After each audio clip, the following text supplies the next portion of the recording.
Почитувани гости, почитувани колеги, почитувана јавност. Пред да започнам, ќе кажам, нека и со среќа денес, крајот на учебната година, и им посакувам на учениците следната година им биде многу поуспешна од оваа, затоа што тоа е успех за сите нас. Основната цел на сите нас присутни овде е да носиме подобри политики за подобар живот, односно да создаваме политики кои ќе предизвикуваат просперитет, еднакви можности и општо добро за сите нас. Но, како се приоѓа на оваа цел, како се работи, дали се самоанализираме како единки или како политички партии и колку критички сме наклонети кон нашето работење, тоа не прави да се разликуваме како политичари и индивидуи еден од друг. Почитувани, дали сите можеме да одговориме на реално поставеното прашање колку се училиштата по мерка на децата? Да, можеме. Одговорите на ова прашање, кога индивидуално ќе си го поставиме, не прават различни. Да видиме каде сме. Доколку гледаме напред, ние сакаме предизвици и цели за одржлив развој во образованието, превземање на логички и издржани чекори за долгорачен развој. Чекори кои би имале учество во националните стратегии, обиди кон постигнување на она што значи квалитетно образование и сигурна и подобра иднина за сите нас. Иднината ја гледаме во квалитетно, модерно и ефикасно образование.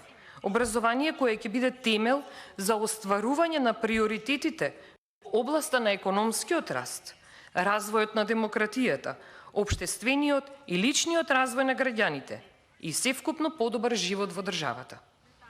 Иднината е во квалитетно образование приспособено на потребите на пазарот на трудот и потребите на општеството, а не што се прави денес.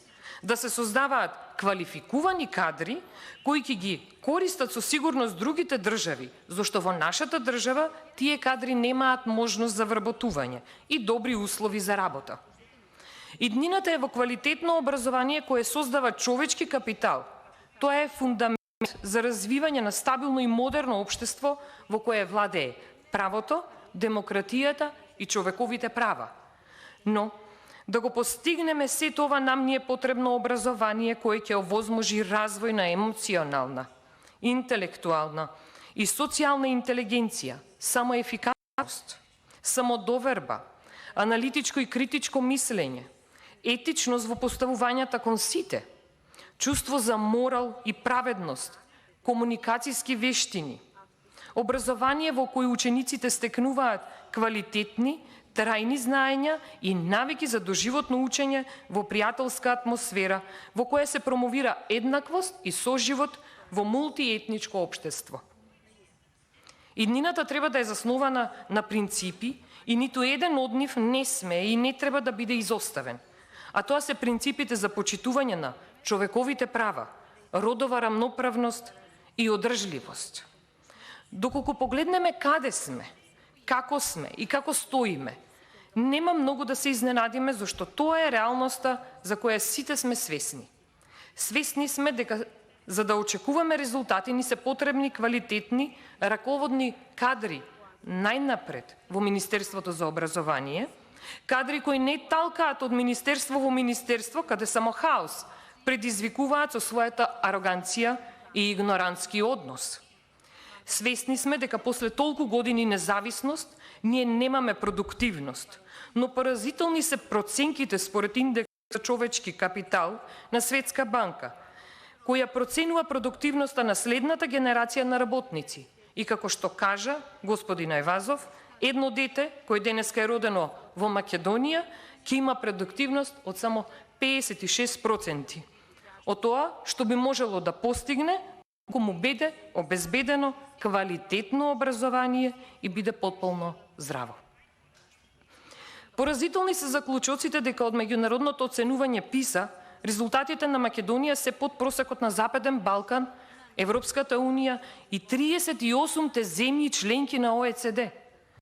Поразително е тоа што по 11 години поминати на училиште едно дете во Македонија во просек има резултати еднакви на 7,3 години учење или 3,7 години залудно потрошено време, но со тоа и залудно потрошени народни пари. Пари кои во време на многобројни кризи би биле од корист за сите нас. Поразително е покрај ковид кризата како се создаде и образовна криза заради лошото менаџирање на министерството, за доцнетиот почеток на учебната година, нефункционирањето на скапо платената национална платформа, лошите и избрзани реформи кои се наметнаа во недостаток на свесност дека во Македонија не секое дете има пристап до образование со висок квалитет, правичност и образовни ресурси.